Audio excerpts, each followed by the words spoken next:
So good morning. This is lecture number 3, chapter chemical reactions and equations. और आज हम लोग डिस्कस करेंगे टाइप्स ऑफ केमिकल रिएक्शंस.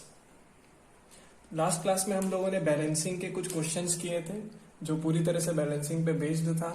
हमने एनसीईआरटी के क्वेश्चंस को किए. ठीक है, सारे जितने भी आपके एक्सरसाइज में बैलेंसिंग के ऊपर क्वेश्चंस थे वो सारे कर लिए हम लोगों ने. Question number 5, 6, 7, 8. और अभी हम लोग पढ़ने वाले हैं टाइप्स ऑफ केमिकल रिएक्शंस. ठीक है, तो जैसा हम पहले ही जानते हैं कि केमिकल रिएक्शन क्या होता है, उसको रिप्रेजेंट कैसे किया जाता है. अगर आपने नहीं देखी है वीडियो तो फर्स्ट वीडियो जरूर देखें और बैलेंसिंग भी देखें. ठीक है, तो हम अब आते हैं अपने टॉपिक पे, types of chemical reactions.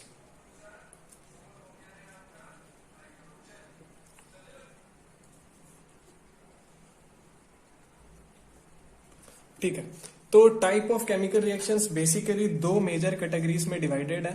First type होता है हमारा सिंपल. ठीक है, सिंपल क्लासिफिकेशन. सिंपल क्लासिफिकेशन इसलिए क्योंकि ये जो फर्स्ट क्लासिफिकेशन होता है, ये फर्स्ट क्लासिफिकेशन एक दूसरे से डिफरेंट होता है. ठीक है, सेकंड क्लासिफिकेशन हो जाता है हमारा अल्टरनेट क्लासिफिकेशन.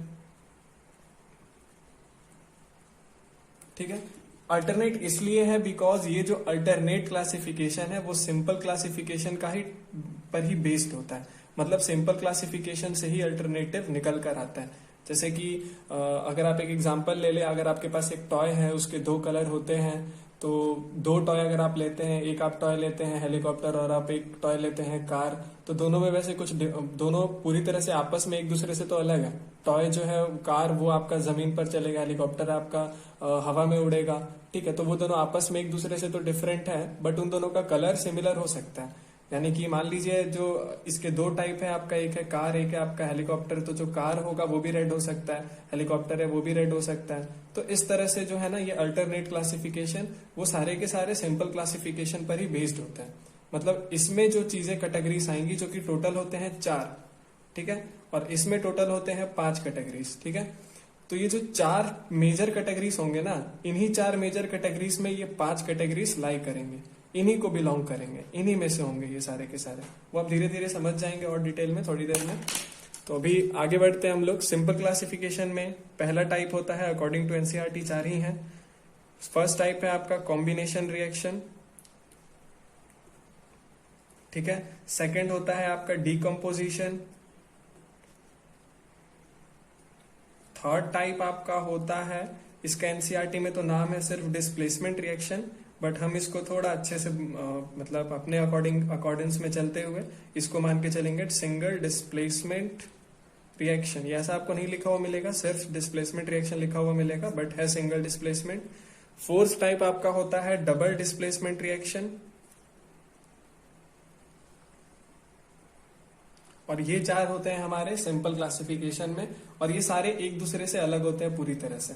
ठीक है, अब ये कॉम्बिनेशन ही वाले जो है ना, ये भी 4 तरह के हो सकते हैं, डिकम्पोजिशन वाले भी 4 तरह के हो सकते हैं, सिंगल डिस्प्लेसमेंट भी 5 तरह के हो सकते हैं, डबल डिस्प्लेसमेंट भी 5 तरह के हो सकते हैं. ठीक है, तो अब ये जो 4 होंगे, इनकी खुद की जो टाइप्स होती हैं वो अल्टरनेटिव क्लासिफिकेशन में आ जाता है, क्योंकि ये सारे ही जो है ना, इन सारे का ही टाइप यहाँ पर है.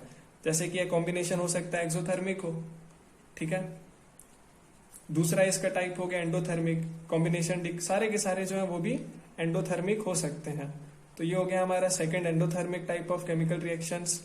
थर्ड हमारा हो जाएगा प्रेसिपिटेशन. फोर्थ हमारा हो जाएगा न्यूट्रलाइजेशन.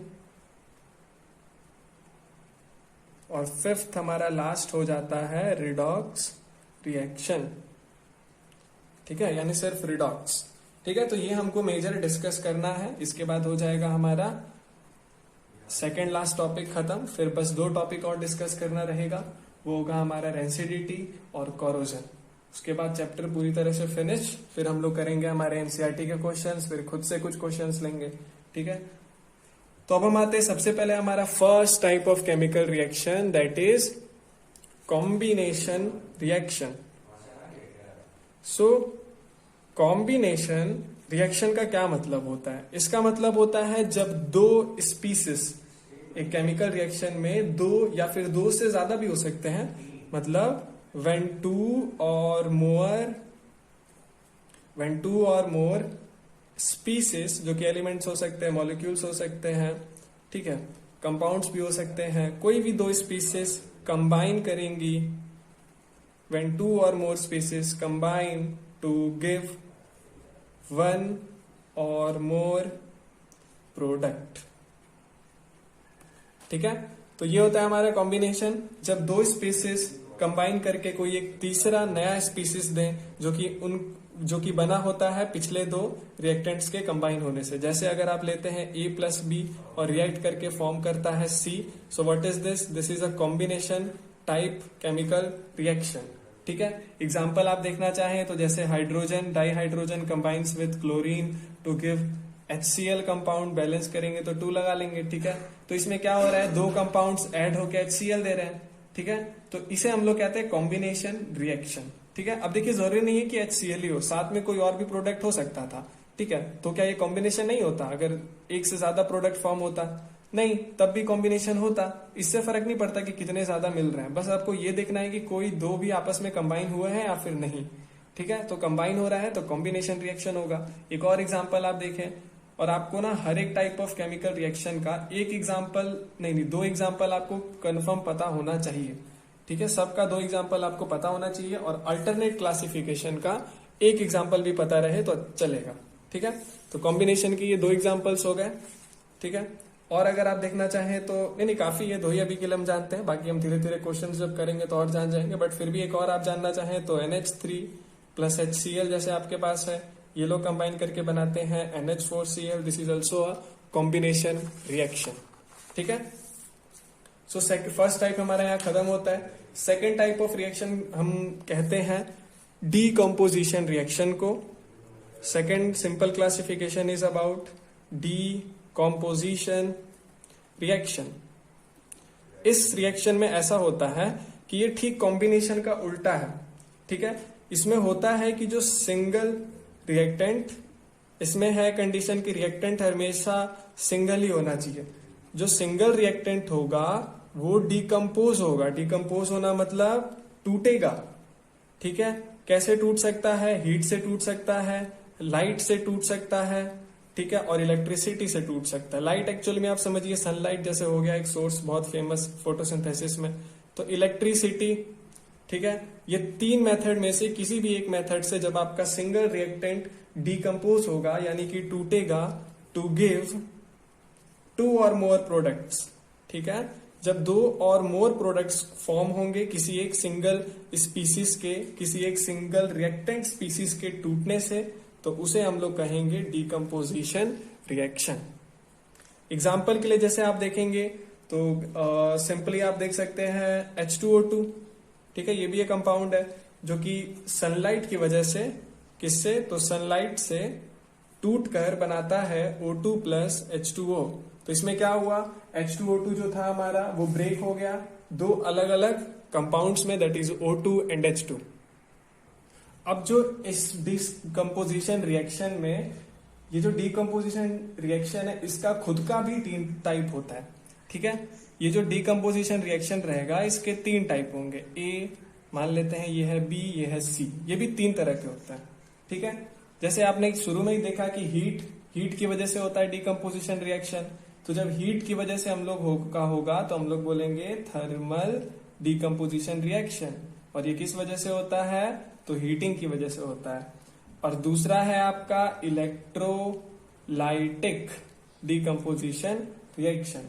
ये आपका होगा इलेक्ट्रो यानी कि इलेक्ट्रिसिटी, ठीक है। और थर्ड टाइप होता है आपका फोटोलाइटिक। फोटोलाइटिक मतलब थर्ड हमने पढ़ा था ना, लाइट मतलब सनलाइट, तो जब सनलाइट से होगा तो हम लोग कहेंगे फोटोलाइटिक, ठीक है।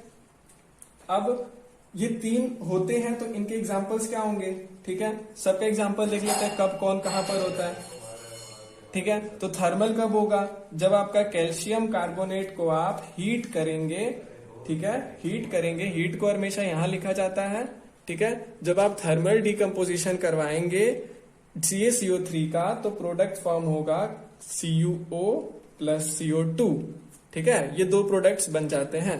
यानी कि ये डिकम्पोज हो जाता है दो में because of the presence of heat, that's why it is called thermal decomposition reaction. अब इलेक्ट्रोलाइटिक का एक एग्जांपल आप देख लीजिए। इलेक्ट्रोलाइटिक बहुत सिंपल, जैसे आपका वाटर है, आप वाटर से इलेक्ट्रिसिटी पास करवाएंगे तो ये आपका डिकम्पोज होगा H2 प्लस O2 में, ठीक है। दोनों गैसियस है, एनसीईआरटी में एक एग्जांपल भी है, एक्टिविटी भी है इसके ऊपर, ठीक है। सो ये होता है आपका thermal decomposition, sorry electrolytic decomposition reaction of H2O which splits up into two product gaseous forms, यानी कि H2 गैस और H2 गैस, ठीक है। आपने देखा भी होगा जब इसको बैलेंस करने के लिए यहाँ पर 2 लगाते हैं तो बैलेंस होता है, और production of hydrogen gas is double the production of oxygen gas, ठीक है। इसके ऊपर बुक में क्वेश्चन भी हम थोड़ी देर बाद देखेंगे, ठीक है। तो ध्यान दीजिएगा कि यहाँ पर देखिए हाइड्रोजन का मॉलिक्यूल्स डबल होता है ऑक्सीजन के मॉलिक्यूल से, ठीक है। अब फोटोलाइटिक आपका हो गया सनलाइट। सनलाइट से आपका बहुत ही एक आपने अक्सर देखा होगा, वैसे तो फोटोसिंथेसिस भी होता है, ठीक है। तो अभी आप देखेंगे कि जो AgCl है वो भी आपका सनलाइट के प्रेजेंस में अपने एलिमेंटल स्टेट में टूट जाता है, ठीक है। यानी कि ये भी डिकम्पोज होता है। सनलाइट कहाँ लिखेंगे, यहां पर लिखेंगे, ठीक है, एरो के ऊपर। तो सनलाइट की वजह से AgCl will break down into Ag and Cl2, ठीक है। आगे है आपका थर्ड, नेक्स्ट टाइप आ जाता है डिस्प्लेसमेंट, यानी कि single displacement reaction. Third type है आपका सिंगल डिस्प्लेसमेंट रिएक्शन, ठीक है। सिंगल डिस्प्लेसमेंट क्या हुआ, ठीक है। तो हम आपको बोले थे थोड़ी देर पहले एक वीडियो में, इससे पहले वाली, कि आपको ना रिएक्टिविटी सीरीज याद करनी होगी, जो हम दे देंगे आपको, वो दे देंगे जब चैप्टर खत्म होगा, ठीक है। वो आपको याद करना होगा, इससे ये पता चलेगा कि कौन सा वाला मेटल पावरफुल है जो कि दूसरे मेटल को डिस्प्लेस कर सकता है, जिसके बारे में आप डिटेल में पढ़ेंगे जब आप का चैप्टर आएगा मेटल्स एंड नॉन मेटल्स, ठीक है। तो अभी के लिए आपको फिलहाल तो वो याद नहीं करने का जरूरत है, अभी बस आप रिएक्शन को देखकर उसका टाइप आपको बस जानना जरूरी है। तो उसके लिए आप एग्जांपल देखिए सिंगल डिस्प्लेसमेंट का क्या होता है। जैसे जब आप जिंक को सॉलिड फॉर्म में मेटल को डालेंगे, सॉरी नॉट एरो, जब आप इसको आप इंसर्ट करेंगे CuSO4 में, जो कि आपका एक्वस सॉल्यूशन होना चाहिए। एक बीकर है, इसके अंदर आपका ढेर सारा CuSO4 है, ठीक है। इसमें आपने क्या किया, जिंक मेटल को डाल दिया है, छोटा सा जिंक, ठीक है। तो होगा क्या कि जो कॉपर होगा ना, जो जिंक होगा ना, वो टूट करके बना लेगा आपका ZnSO4। समझिएगा, कॉपर इस मेटल में से टूट के नीचे बना लेगा ZnSO4, और कॉपर मेटल यहां पर जमना शुरू हो जाता है, ठीक है। ये आपका वैसे इलेक्ट्रोप्लेटिंग में होता है, जो आप डिटेल में बाद में पढ़ेंगे। तो आप ऐसे समझिए कि जो जिंक है, जब वो कॉपर सल्फेट सॉल्यूशन में जाएगा तो आपका जो प्रोडक्ट फॉर्म होगा वो होगा जिंक सल्फेट ZnSO4 एक्वस में, और साथ ही साथ कॉपर आपका बाहर आ जाएगा इसमें से। क्यों? क्योंकि जो जिंक है ना वो ज्यादा रिएक्टिव है कॉपर से, तो वो जिंक क्या करेगा, कॉपर को उसकी जगह से निकाल देगा, खुद उसकी जगह ले लेगा जिंक सल्फेट, और कॉपर बेचारा बाहर आ जाएगा सॉलिड के फॉर्म में। समझ गए? सिंगल डिस्प्लेसमेंट का क्या मतलब होता है, when a single element displaces another element. Simple, तो एक ही एलिमेंट दूसरे को डिस्प्लेस करना है ना, that's why it is a single displacement reaction, ठीक है। आगे है आपका, अच्छा अगर आप चाहें तो एक और एग्जांपल देख सकते हैं। एक एग्जांपल ये हो गया। सेकंड एग्जांपल है आपका Cu सॉलिड में, जब आप डालेंगे इसको सेम टू सेम AgNO3 में, हम ऑलरेडी बैलेंस ले रहे हैं for convenience, CuNO3 2 plus 2Ag। सो देखिए यहां पर भी क्या हो रहा है, कॉपर ने सिल्वर को डिस्प्लेस किया। कॉपर सिल्वर से ज्यादा रिएक्टिव है, ठीक है। इससे भी ज्यादा रिएक्टिव आपका लिथियम सोडियम होता है, वो आप समझेंगे जब आप रिएक्टिविटी सीरीज पढ़ेंगे। तो अभी क्या करेगा, कॉपर सिल्वर को हटा के उसका जगह ले लेगा, यानी कि कॉपर नाइट्रेट बनाएगा और सिल्वर मेटल बाहर निकल आएगा, ठीक है। So this is our single displacement reaction. हमारा नेक्स्ट टाइप है double displacement reaction.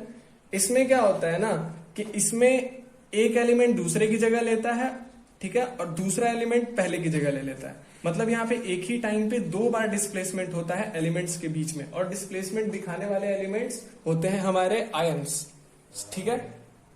Double displacement reaction में क्या होता है, आयंस डिस्प्लेस करते हैं, वो भी एक ही टाइम पे 2-2। मतलब कि डबल डिस्प्लेसमेंट रिएक्शन वो होगा जिसमें आपका एक्सचेंज ऑफ आयंस होगा, ठीक है। कहां पर होगा, तो बिटवीन रिएक्टेंट्स में, ठीक है। याद रखिएगा ये भी आपका डिस्प्लेसमेंट ही है, बट इसमें आयंस के फॉर्म में एक्सचेंज होता है। वो भी आयंस के फॉर्म में ही था, बट इसको डिफाइन किया जाता है exchange of ions between reactants, ठीक है।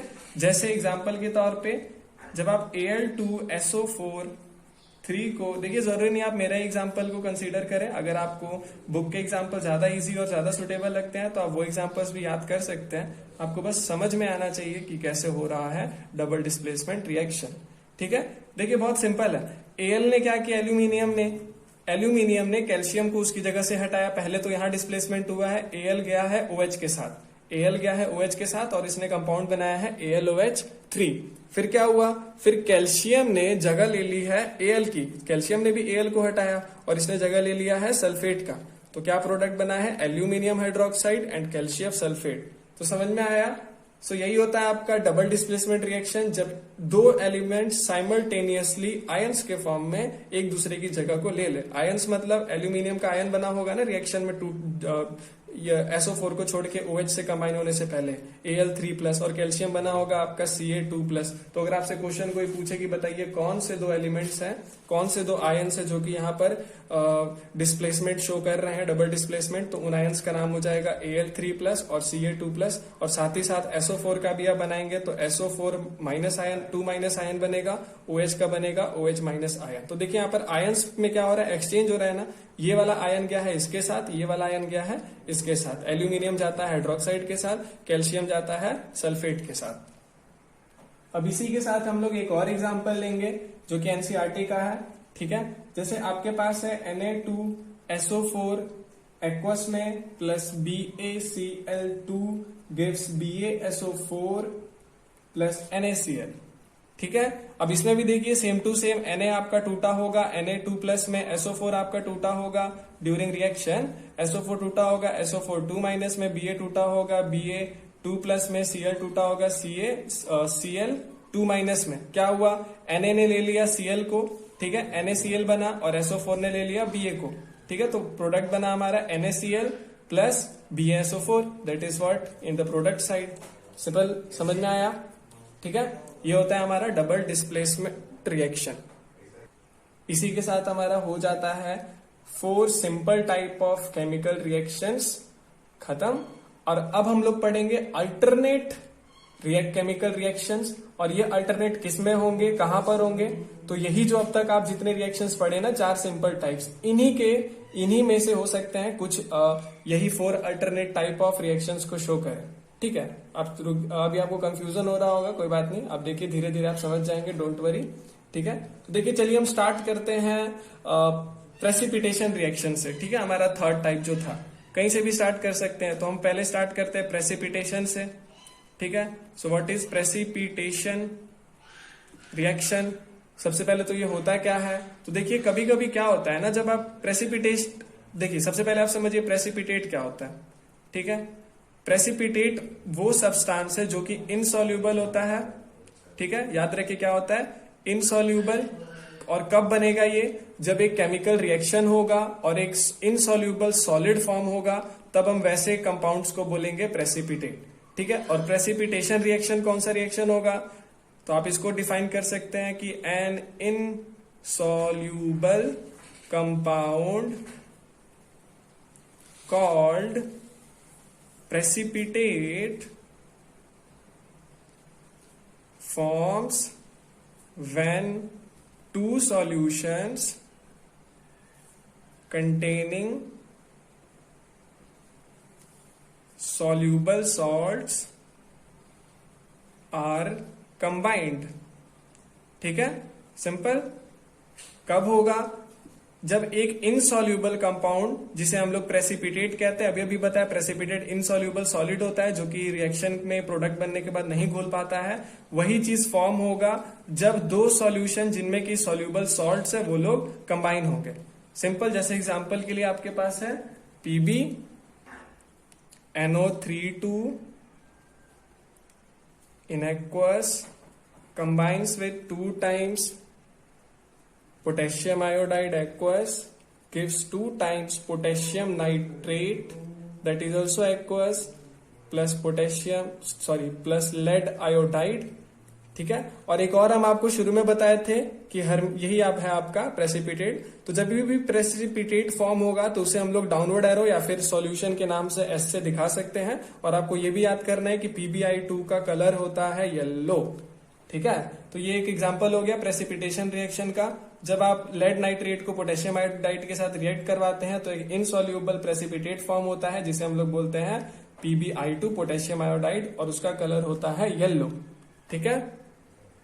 अब हमारा नेक्स्ट हो जाता है न्यूट्रलाइजेशन रिएक्शन। या आपने पहले सुना होगा न्यूट्रलाइजेशन क्या होता है, न्यूट्रलाइजेशन रिएक्शन। तो ये सिंपल है, आपने सुना होगा ना कि एसिड प्लस बेस क्या करते हैं, न्यूट्रलाइज हो जाते हैं, और न्यूट्रलाइज होकर फॉर्म करते हैं सॉल्ट प्लस वाटर, ठीक है। तो ये कौन सा रिएक्शन का टाइप हो गया, न्यूट्रलाइजेशन रिएक्शन टाइप हो गया। तो एसिड जैसे आप एग्जांपल के लिए ले सकते हैं बेस पहले ले लीजिए NaOH प्लस एसिड ले लीजिए HCl, गिव्स क्या देगा, NaCl के साथ फॉर्म करेगा NaCl, और H और OH मिलके बनाएगा H2O, ठीक है। तो ये आपका हो गया न्यूट्रलाइजेशन रिएक्शन, बहुत ही सिंपल, ठीक है। अब हमारा नेक्स्ट टाइप आ जाता है एक्सो। ये हो गया हमारा थर्ड टाइप, एक्सोथर्मिक रिएक्शन, ठीक है। देखिए एक्सोथर्मिक का मतलब होता है कि जब किसी एक रिएक्शन में हीट बाहर निकलेगा, मतलब रिएक्टेंट का टेम्परेचर जब प्रोडक्ट के टेम्परेचर से कम हो, या फिर आप कहिए जब रिएक्टेंट का टेम्परेचर किसी एक केमिकल रिएक्शन के होने के बाद उसका जो प्रोडक्ट बने उस प्रोडक्ट का टेम्परेचर हाई हो रिएक्टेंट के टेम्परेचर से, तो वैसे रिएक्शन को हम लोग कहते हैं एक्सोथर्मिक रिएक्शंस। तो एक्सोथर्मिक रिएक्शंस को क्या कहेंगे हम लोग, जब हीट इज इवॉल्व्ड, समझिएगा क्या हो रहा है, हीट इवॉल्व हो रहा है, निकल रहा है, ठीक है। कब, ड्यूरिंग अ रिएक्शन या फिर आफ्टर द रिएक्शन, ठीक है, तब होता है आपका एक्सोथर्मिक रिएक्शंस। एग्जांपल के लिए जैसे आप दे सकते हैं कि एल्यूमिनियम को जब आप डालेंगे Fe2O3, ठीक है, आयरन ऑक्साइड के साथ, ठीक है। ये एक्चुअली में आयरन ऑक्साइड दो तरह के होते हैं, FeO Fe2O3, वो आप आगे समझेंगे, ज्यादा मत दिमाग लगाइए, बस इतना ही जानिए। Fe2O3 आपका उसके साथ रिएक्ट करके वो बनाता है Al2O3 और Fe निकल जाता है। तो देखेंगे आप ये डिस्प्लेसमेंट रिएक्शन है, सिंगल डिस्प्लेसमेंट, और एक्सोथर्मिक भी है, समझ रहे हैं। ये क्या है आपका सिंगल डिस्प्लेसमेंट है, और आपका ये साथ ही साथ क्या है, एक्सोथर्मिक भी है। सो वही हम बोले थे शुरू में भी आपको कि जो 4 सिंपल कैटेगरीज है ना टाइप्स ऑफ केमिकल रिएक्शंस के, उन्हीं में ये लोग अकर करते हैं। वही आपका न्यूट्रलाइजेशन हो सकता है, वही आपका प्रेसिपिटेशन हो सकता है, वही आपका एक्सोथर्मिक भी हो सकता है, जैसे ये सिंगल डिकम्पोजिशन रिएक्शन है, डिस्प्लेसमेंट रिएक्शन है, ठीक है। तो यहाँ पर क्या होगा, हीट इवॉल्व हुआ है, और जब भी हीट इवॉल्व होता है प्रोडक्ट साइड में तो राइट में लिखते हैं हम लोग, ठीक है। मतलब एक्सोथर्मिक में हमेशा हीट कहां पर होगा, प्लस हीट कहां होगा, तो राइट साइड में होगा, किस तरफ, तो प्रोडक्ट्स की तरफ, ठीक है। एक और एग्जांपल हम लोग देखेंगे, जैसे जब आप एक CH4 को रिएक्ट करवाते हैं, बैलेंस ले लेते हैं कन्वीनियंस के लिए, O2 के साथ, तो फॉर्म होता है CO2 प्लस 2 टाइम्स H2O, और फिर से हीट अगर एक्सोथर्मिक है तो कहां लिखेंगे हम लोग, राइट साइड में, ठीक है। सो एक्सोथर्मिक में हीट को लिखा जाता है हमेशा राइट साइड में, ठीक है। और इसमें एक और इम्पोर्टेंट चीज है आपको जानना है, देखिए ये हमेशा जरूरी तो नहीं है होगा ऐसा ही, ठीक है, ऐसा नहीं कह सकता हमेशा होगा, but most of the cases में, most of the decomposition reactions are sorry not decomposition, actually combination. मतलब आपके जो ज्यादातर कॉम्बिनेशन रिएक्शंस होंगे वो क्या होंगे, तो वो एक्सोथर्मिक होंगे, ठीक है। Most of the combination reactions are exothermic. ये हमेशा नहीं होता है, ये कभी कभी होता है, ठीक है। तो never take as granted, but ठीक है मैक्सिमम केसेस में होता है। फोर्थ आपका टाइप आ जाता है, ठीक है, second last type, that is endothermic chemical reaction. इसमें सिंपल है, ये पिछले वाले का उल्टा होता है, इसमें हीट बाद में नहीं निकलता है, इसमें हीट हमको पहले ही देना पड़ता है, मतलब हमको पहले ही गर्म करना पड़ता है, ठीक है, तब जाके एंडोथर्मिक होता है। इसका बहुत फेमस और सिंपल एग्जांपल है फोटोसिंथेसिस का रिएक्शन, जब 6 times CO2 will combine with 6 times H2O, plus sunlight देंगे, ठीक है। याद रखिएगा इसमें जो हीट होता है वो कहाँ आएगा, लेफ्ट साइड में। एक्सोथर्मिक में था राइट साइड में, और इसमें कहाँ डालते हैं हम लोग, लेफ्ट साइड में। और समटाइम्स आप इसको एरो के ऊपर भी लिख सकते हैं, बिकॉज एरो के ऊपर का मतलब ही होता है कि वो रिएक्टेंट के साथ उसका लेना देना है, ठीक है, वो रिएक्टेंट के लिए हो रहा है। तो सनलाइट लिख लिया हम लोग, यानी कि it's a form of heat left side में, और ये आपका प्रोडक्ट देगा ग्लूकोज, यानी कि C6H12O6 प्लस 6 टाइम्स O2, ठीक है। तो ये आपका हो गया एक अच्छा सा एग्जांपल एंडोथर्मिक का, जब आपका हीट क्या होगा, एब्जॉर्ब हो जाएगा, मतलब शुरू में गर्म होगा रिएक्टेंट, लेकिन प्रोडक्ट का टेम्परेचर ठंडा होगा, ठीक है। अब आपका फिफ्थ और लास्ट टाइप हो जाता है redox reaction, which is one of the most important topics, redox reaction. तो देखिए, इससे पहले कि आप रिडॉक्स रिएक्शन को समझे, आपको पहले ये जानना होगा कि व्हाट इज ऑक्सीडेशन। बहुतों को पता होगा what is oxidation and what is reduction. Oxidation और रिडक्शन वाले रिएक्शंस कौन से होते हैं, मतलब इसका खुद का एक्चुअली टाइप नहीं कहेंगे, ये रिडॉक्स रिएक्शन का मतलब ही होता है जब ऑक्सीडेशन और रिडक्शन दोनों साथ में हो तो हम लोग कहते हैं रिडॉक्स। उसको थोड़ी देर में देखते हैं, बट पहले समझते हैं ऑक्सीजन क्या होता है और रिडक्शन क्या होता है, ऑक्सीडेशन और रिडक्शन।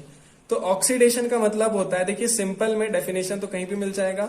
ऑक्सीडेशन का मतलब होता है एडिशन ऑफ, देखिए ऑक्सीडेशन है ना, मतलब O2 विल एड, ऑक्सीडेशन मतलब एडिशन ऑफ ऑक्सीजन, या फिर रिडक्शन मतलब कि रिमूवल ऑफ हाइड्रोजन। सिंपल है, जब आपका ऑक्सीजन ऐड होगा या फिर हाइड्रोजन रिमूव होगा, ठीक है। एक्चुअली सिंगल H भी हो सकता है, ये सिंगल O भी हो सकता है, नॉट कंपलसरी कि O2 और H2 ही हो। किसी भी मॉलिक्यूल, किसी भी कंपाउंड में जब रिएक्शन इस तरह से हो कि उस कंपाउंड से ऑक्सीजन, उस कंपाउंड में ऑक्सीजन या तो जुड़ जाए या तो उस कंपाउंड से ऑक्सीजन रिमूव हो जाए, तब हम वैसे रिएक्शंस को कहते हैं ऑक्सीडेशन रिएक्शन। रिडक्शन आपका कब होता है, इसका ठीक उल्टा, जब आपका ऑक्सीजन क्या होगा, रिमूव हो जाएगा, ठीक है, या फिर आपका हाइड्रोजन क्या होगा, जुड़ जाएगा, तब वैसे रिएक्शंस को हम लोग बोलेंगे रिडक्शन, ठीक है। ऑक्सीडेशन का एग्जांपल जैसे आप देखेंगे आपके बुक के एक्टिविटी में, अभी शुरू में हमारे पास था कि Mg क्या करता था, रिएक्ट करता था ना ऑक्सीजन के साथ, वेरी रिएक्टिव एलिमेंट, और फॉर्म करता था आपका कंपाउंड MgO। सो इसमें क्या हो रहा था, magnesium combines with oxygen to form magnesium oxide. So इसमें क्या हो रहा है, मैग्नीशियम के साथ ऑक्सीजन ऐड हो रहा है ना, सो ये किस टाइप, कौन से टाइप का रिएक्शन होगा, ऑक्सीडेशन। और अगर आप वही MgO को रिवर्स कर देंगे, ठीक है, यानी कि Mg प्लस O2 में, तो क्या होगा, MgO से O रिमूव हो रहा है, तो जब O रिमूव होता है तो रिडक्शन होता है, ठीक है। वैसे अभी आपको सिखाया जा रहा है हाइड्रोजन और ऑक्सीजन के टर्म्स में ऑक्सीडेशन और रिडक्शन को डिफाइन करना, बट फिर एक टाइम आएगा जब आप लोग सीखेंगे कि oxidation and reduction depends upon number of electrons, ठीक है, ट्रांसफर ऑफ इलेक्ट्रॉन्स एक्चुअली। तो आप आगे चल के सीखेंगे कि ये रिडक्शन और ऑक्सीडेशन में हाइड्रोजन ऑक्सीजन का कोई रोल नहीं होता है, बेसिकली रोल होता है सारा इलेक्ट्रॉन्स का।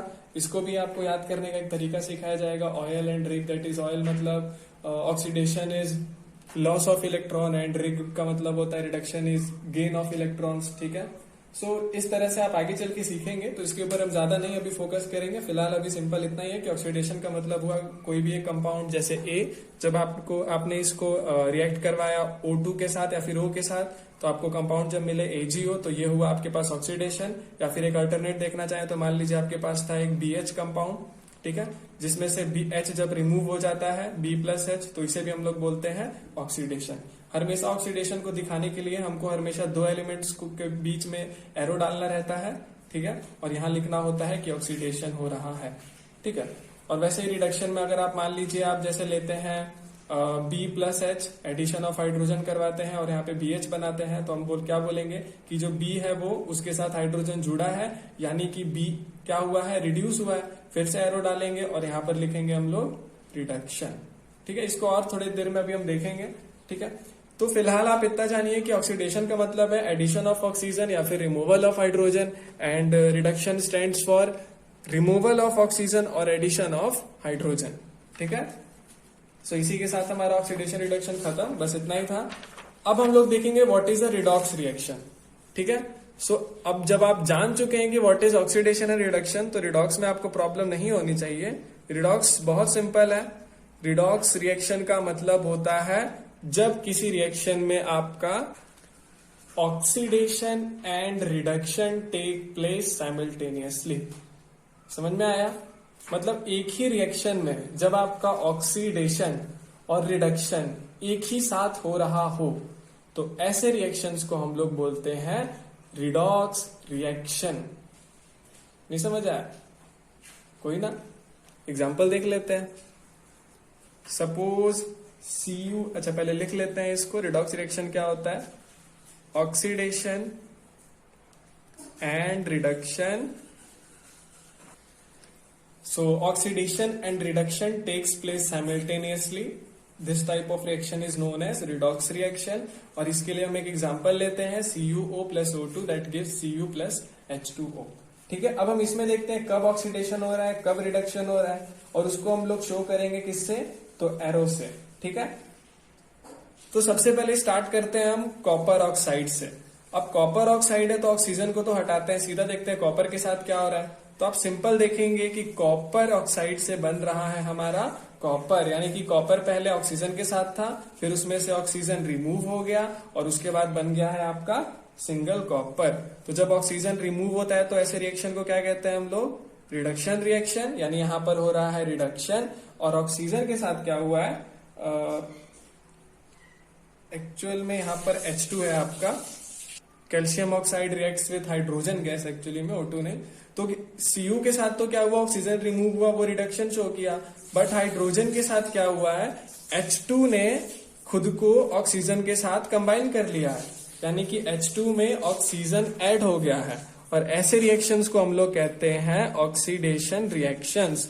तो जब भी किसी भी रिएक्शन में रिडक्शन और ऑक्सीडेशन साइमल्टेनियसली होते हैं एक ही टाइम पर, तो वैसे रिएक्शंस को हम लोग रिडॉक्स रिएक्शन कहते हैं। ठीक है, अभी आप सोच रहे होंगे कि यहाँ पर हाइड्रोजन है, हाइड्रोजन को हम लोग क्यों कह रहे हैं कि वो रिड्यूस हुआ है? वो तो खुद ही एक ऑक्सीडेशन या फिर रिडक्शन फैक्टर है। तो इसका आंसर है बच्चों, ऐसा नहीं होता है कि अगर ऑक्सीजन है तो ऑक्सीजन के साथ ऑक्सीडेशन नहीं हो सकता, या फिर हाइड्रोजन है तो उसके साथ रिडक्शन नहीं हो सकता। वैसा कुछ नहीं है। ये ऑक्सीजन हाइड्रोजन एक पैरामीटर है रिडॉक्स को समझने का। ठीक है, ये समझने का एक पैरामीटर है। ऐसा नहीं है कि ये खुद में मतलब कि ऑक्सीडेशन और रिडक्शन को शो नहीं करेंगे। ठीक है, तो जब आपको रिएक्टेंट्स दिया हुआ रहेगा तो आप उस समय ये नहीं सोचेंगे कि कौन ऑक्सीजन है कौन हाइड्रोजन, ऐसा कुछ नहीं देखेंगे। आप बस ये देखेंगे कि आपके पास कौन से 2 या फिर 3 जो भी हो, आपके पास ऐसे कौन कौन से रिएक्टेंट्स है जिनमें आप ये जानना चाहते हैं कि कौन ऑक्सीडेशन शो करता है कौन रिडक्शन शो करता है। फिर आप किसी भी एक को पकड़िए, जैसे हम लोग पहले पकड़े थे कॉपर ऑक्साइड को। फिर आप उसमें चेक करिए कि कॉपर ऑक्साइड के साथ क्या हुआ, उसमें से ऑक्सीजन निकला है या फिर उसमें ऑक्सीजन जुड़ा है। फिर आपने जैसे देखा कि ऑक्सीजन निकल रहा है तो वो कर रहा है रिडक्शन। वैसे ही आपके पास जो डाइहाइड्रोजन गैस था उसमें आपका ऑक्सीजन ऐड हुआ था, और जब ऐड होता है तो वैसे रिएक्शंस को हम लोग कहते हैं ऑक्सीडेशन रिएक्शन। और दोनों को मिला के बना आपका रिडॉक्स रिएक्शन। अब इसमें एक और इंपॉर्टेंट चीज आ जाता है आपका कि what are oxidising agents and what are reducing agents. ठीक है, ये दो क्या होता है? देखिए, इसका 2 तरीका है जानने का। ठीक है,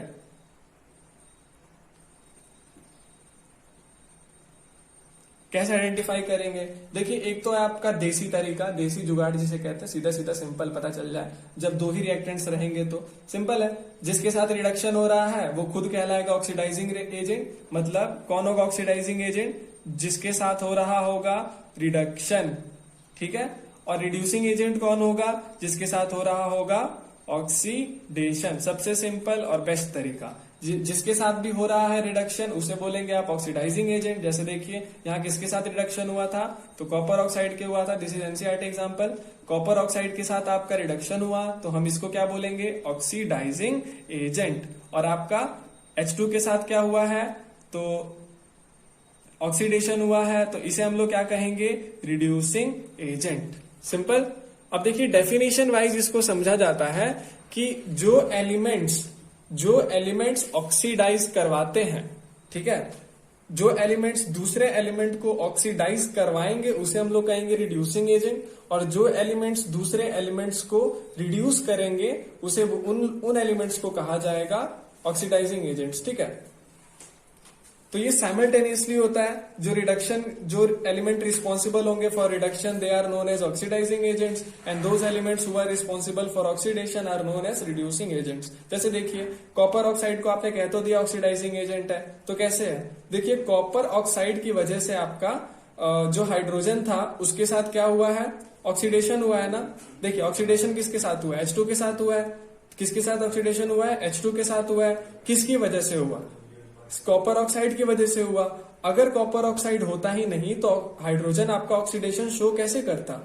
ठीक है, तो जब भी कोई भी एलिमेंट आपका ऑक्सीडाइज जो भी कभी भी कोई भी एलिमेंट आपका ऑक्सीडाइज या फिर रिड्यूस होता है, यानी कि ऑक्सीडेशन या फिर रिडक्शन शो करता है, तो वो किसी न किसी एलिमेंट के प्रेजेंस की वजह से करता है। ठीक है, जैसे ये वाला एलिमेंट यहाँ पे रिड्यूस हुआ तो किसकी वजह से हुआ? इसकी वजह से हुआ ना, इस एलिमेंट की प्रेजेंस की वजह से ये खुद को रिड्यूस कर पाया ना। सो दैट्स वाई ये आपका हो गया है हाइड्रोजन रिड्यूसिंग एजेंट, क्योंकि इसकी वजह से कॉपर ऑक्साइड रिड्यूस हुआ। और उसी तरह से आपका हाइड्रोजन के साथ ऑक्सीडेशन हो रहा है, किसकी वजह से हो रहा है? कॉपर ऑक्साइड की वजह से हो रहा है। सो दैट्स वाई अगर हाइड्रोजन के साथ ऑक्सीडेशन होता है तो कॉपर ऑक्साइड उसका ऑक्सीडाइजिंग एजेंट है। यानी एक रिएक्शन में आप कह सकते हैं कि एक ऑक्सीडेशन है तो उसके साथ वाला ऑक्सीडाइजिंग एजेंट होगा, और उसी रिएक्शन में अगर एक रिडक्शन शो करता है तो दूसरा वाला एलिमेंट उसका रिड्यूसिंग एजेंट होगा। यानी सिंपल से पेयरिंग समझ में आई? ऑक्सीडाइजिंग वाला ऑक्सीडाइजिंग एजेंट, रिड्यूसिंग वाला रिड्यूसिंग एजेंट, सिंपल। और कभी भी ये तो नहीं होगा कि आपका जो एलिमेंट ऑक्सीडेशन शो कर रहा है वही खुद ही ऑक्सीडाइजिंग एजेंट हो जाए। समझिएगा, जो भी एलिमेंट, जो भी स्पीसीज ऑक्सीडेशन शो करेगा वो खुद ही ऑक्सीडाइजिंग एजेंट कभी नहीं हो सकता, और उसी तरह से जो एलिमेंट रिडक्शन शो करेगा वो खुद ही रिड्यूसिंग एजेंट नहीं हो सकता, क्योंकि कोई भी खुद की वजह से ऑक्सीडाइज और खुद की वजह से रिड्यूस थोड़े ना होगा, किसी दूसरे की प्रेजेंस की वजह से होगा। ठीक है, और अब दूसरे की प्रेजेंस की वजह से वो ऑक्सीडाइज या फिर रिड्यूस होता है तो ऑब्वियसली वो दूसरा बंदा जो दूसरा स्पीसीज जो होगा वो ऑक्सीडाइज हो रहा है तो रिड्यूसिंग एजेंट ऑक्सीडाइजिंग एजेंट होगा, और अगर रिड्यूस हो रहा है तो दूसरा एलिमेंट रिड्यूसिंग एजेंट होगा। सिंपल। सो इसी के साथ हमारा रिडॉक्स रिएक्शन खत्म। ठीक है, और अब हमारा लास्ट के दो टॉपिक बचते हैं जो आपस में रिलेटेड हैं। ठीक है, वो है आपका, पहला तो है आपका कोरोजन और दूसरा है आपका रेंसिडिटी। इसके ऊपर डिफरेंसेस आ जाते हैं एग्जाम में। ठीक है, तो आपको अच्छे से थोड़ा देखना होगा। ठीक है, तो देखिए जो कोरोजन और रेंसिडिटी है, पहले तो ये दोनों ही आपका ऑक्सीडेशन का एप्लीकेशन है। ठीक है, ये दोनों ही में होता है। क्या है? तो कॉमन यही है कि दोनों में आपका ऑक्सीडेशन होता है। ठीक है, दोनों ही आपका ऑक्सीजन के साथ रिएक्ट करते हैं। ठीक है, तो हम पहले वन बाय वन समझते हैं कोरोजन में एग्जैक्टली क्या होता है और क्या होता है आपका रेंसिडिटी में। तो देखिए कोरोजन क्या है आपका? It is a natural process that converts a refined metal into a more chemically stable form such as oxide, hydroxide और सल्फाइड। समझ में आया? साइंटिफिकली इसको क्या कहा जाता है? कोरोजन को। कोरोजन का मतलब हुआ कि ये एक नेचुरल प्रोसेस है। फर्स्ट ऑफ ऑल ये ऑटोमेटिकली होता है, हम नहीं करते इसको। ये एटमॉस्फेयर में एटमॉस्फेयर में जो अदर एलिमेंट्स है उनके प्रेजेंस की वजह से होता है। तो इसमें होता ये है कि आपका एक मेटल, ठीक है, प्योर मेटल, नॉट अनरिफाइंड, मतलब एक रिफाइंड मेटल क्या होगा? सबसे पहले तो ये आपका क्या होता है? नेचुरल प्रोसेस होता है। ठीक है, इस नेचुरल प्रोसेस में आपका एक रिफाइंड मेटल, ठीक है, एक रिफाइंड मेटल कन्वर्ट हो जाता है मोर केमिकली स्टेबल फॉर्म। कुछ याद आया स्टेबिलिटी से? हमने पढ़ा था ना अभी थोड़ी देर पहले कि जो Mg मैग्नीशियम होता है वो ऑक्सीजन के साथ एटमॉस्फेयर में रिएक्ट करके MgO का लेयर बना देता था। तो ये भी क्या था? कोरोजन ही है। ठीक है, तो देखिए वैसे तो कोरोजन को मतलब डिफाइन करने का, मतलब आइडेंटिफाई करने का तरीका है, जब भी आपका ऑक्साइड होगा या फिर जब भी आपका मेटल का हाइड्रोक्साइड बनेगा, ठीक है, या फिर जब भी आपके मेटल का सल्फाइड बनेगा, ठीक है, सल्फाइड। तो जब भी ये तीन चीजें बनेंगी ना किसी भी एक मेटल का, तो उसे हम लोग कोरोजन कहेंगे। ठीक है, अब एग्जाम्पल के लिए देखिए आप समझ सकते हैं इसको, जैसे कि रस्टिंग। ठीक है। रस्टिंग क्या है आपका, rusting is also a corrosion. कैसे, क्योंकि रस्टिंग में होता क्या है, what is rusting, when a piece of iron is left out in an open for a while, a film of brownish substance get deposited on its surface called rust। तो rusting में क्या होता है, जब आप एक आयरन को बाहर छोड़ देते हैं एटमॉस्फेयर में, तो इसके ऊपर एक ना फिल्म बन जाता है, एक लेयर बन जाता है, ठीक है, जो कैसा होता है, ब्राउनिश होता है। आपने देखा होगा बहुत, आयरन रस्ट जिसे हम लोग कहते हैं। तो बेसिकली रस्टिंग आपका आयरन के लिए ही होता है, ठीक है। तो एक ब्राउनिश सब्सटेंस फॉर्म होता है जिसे हम लोग कहते हैं आयरन रस्ट, ठीक है। तो ये रस्टिंग खुद में भी क्या है, कोरोजन है। जैसे आप रिएक्शन देखेंगे Fe+O व्हाट फॉर्म्स FeO, ठीक है। दोनों का वैसे ये और भी बनता है, Fe2O3 भी होता है, सेकेंड आयरन ऑक्साइड स्टेट, वो आप आगे समझेंगे because it is a D block element, जो आगे चल के देखा जाएगा, उतना नहीं जानना है। तो बेसिकली आपका जैसे रस्टिंग हो गया ना, रस्टिंग में क्या हो रहा है, तो आपका अब आयरन जो है वो ऑक्सीजन के साथ कंबाइन कर ले रहा है, ठीक है, और रिएक्शन करके एक फिल्म बना रहा है, एक लेयर बना रहा है। So this is also a type of corrosion, ठीक है। तो कोरोजन को आप कैसे समझेंगे, जब कोई भी एक मेटल ऑक्सीजन के साथ कंबाइन करके एक लेयर बना ले, ठीक है, एक लेयर बना ले बाहर की ओर, हो सकता है वो उसको हार्म भी करे, जैसे आयरन को उसका रस्ट खराब कर देता है, ठीक है। तो हो सकता है खराब भी करे, या फिर हो सकता है मतलब खराब नहीं करे बट थोड़ा उसको मतलब केमिकली लेस रिएक्टिव कर दे। जैसे मैग्नीशियम ऑक्साइड बनने की वजह से रिएक्शन स्लो हो रहा था ना, एग्जाम्पल में क्वेश्चन भी है इसके ऊपर, ठीक है।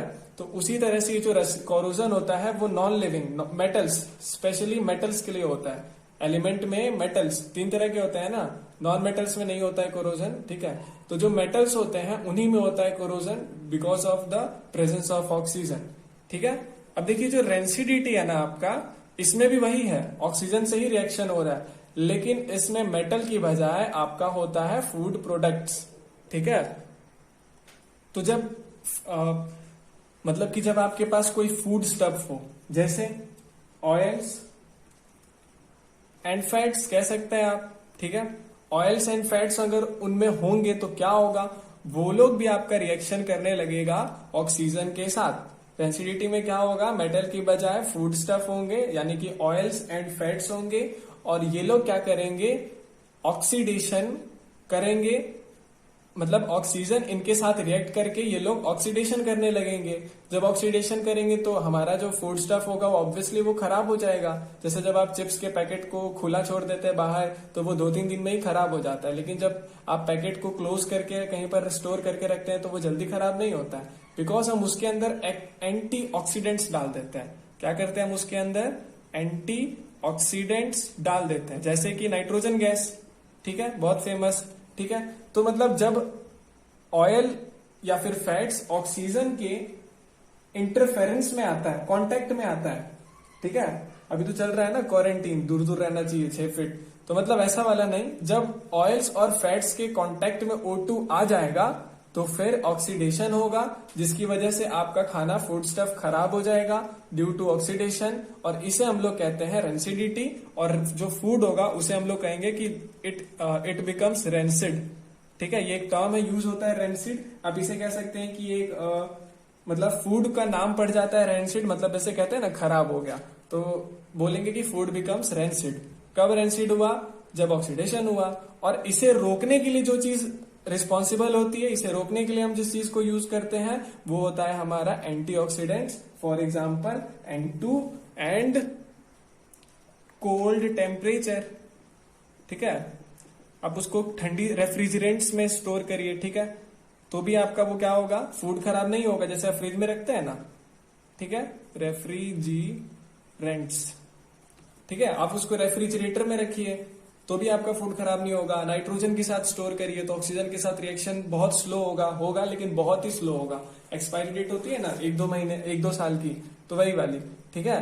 तो ये होता है हमारा रेंसिडिटी को रोकने का। अब देखिए एक और बहुत अच्छा सा डिफरेंस है कि जो कोरोजन है ना, ये बहुत, अब दिख रहा है, जो आपका कोरोजन होता है ये आपका क्या होता है, बहुत ही स्लो प्रोसेस है, ठीक है, ये बहुत धीरे धीरे होता है। लेकिन आपका रेंसिडिटी क्या होता है, फास्ट होता है, फटाक से खराब होता है। जैसे आप आयरन को 1 दिन के लिए छोड़ दीजिए, नहीं खराब होगा। फूड को छोड़िए खुला, ठंड का दिन नहीं है, राजस्थान जैसे इलाके में है तो आपका जल्दी खराब होगा। ठीक है, किसी हाई टेम्परेचर लो एल्टीट्यूड वाली जगह पे है, ठीक है, हाई एल्टीट्यूड्स पे चल जाइए तो नहीं खराब होगा, वहां पे टेम्परेचर थोड़ा ज्यादा है ठंड के दिन में, ठीक है। तो ये रेंसिडिटी आपका फास्ट होता है, कोरोजन आपका स्लो होता है एट रूम टेम्परेचर, ठीक है। अब देखिए जो आपका ये जो रेंसिडिटी होता है ये बेसिकली मतलब मेनली ऑक्सीजन की प्रेजेंस की वजह से होता है, लेकिन आपका जो रेंसिडिटी होता है वो मॉइस्चर की वजह से भी हो सकता है, ठीक है। ठीक, ये मॉइस्चर मतलब क्या हुआ, जो वाटर मॉलिक्यूल्स है ना ऊपर, उनकी वजह से, ठीक है, उनकी वजह से भी ये खराब हो जाता है।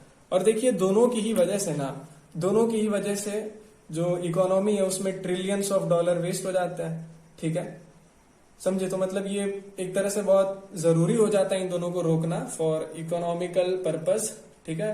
जैसे अगर आयरन खराब होने लगा तो ब्रिजेस खराब होंगे, तो उसको बनाने में जितना टाइम लगा होगा, जितना लेबर कॉस्ट लगा होगा, सब तो वेस्ट हो जाएगा ना। सो इसी चीज को प्रिवेंट करने के लिए हम लोग कोरोजन में क्या करते हैं, पेंट कर देते हैं, ठीक है, या फिर ग्रीसिंग कर सकते हैं उसमें हम लोग, ठीक है। तो ये सब छोटे छोटे प्रोसेस है जिससे कि हम लोग कोरोजन को भी रोक सकते हैं। जैसे कि रेंसिडिटी को रोकते थे हम लोग एंटीऑक्सीडेंट्स जैसे कि N2 नाइट्रोजन गैस, या फिर कोल्ड टेम्परेचर में उसको स्टोर करके, ठीक है। तो फिलहाल के लिए बस इतना ही, इसी के साथ आपका चैप्टर फिनिश हो गया है। अब नेक्स्ट वीडियो में हम लोग डिस्कस करेंगे हमारे क्वेश्चन आंसर जो बचे हुए हैं इंटेक्स और एक्सरसाइज के, ठीक है, और साथ ही साथ कुछ स्पेशल क्वेश्चंस देखेंगे जो एग्जामिनेशन पॉइंट ऑफ व्यू से अच्छे हैं, ठीक है, या फिर एनसीईआरटी या एग्जाम्पलर में जो आ चुके हैं आपके वैसे वैसे क्वेश्चंस को। So thanks for watching, have a good day, bye bye.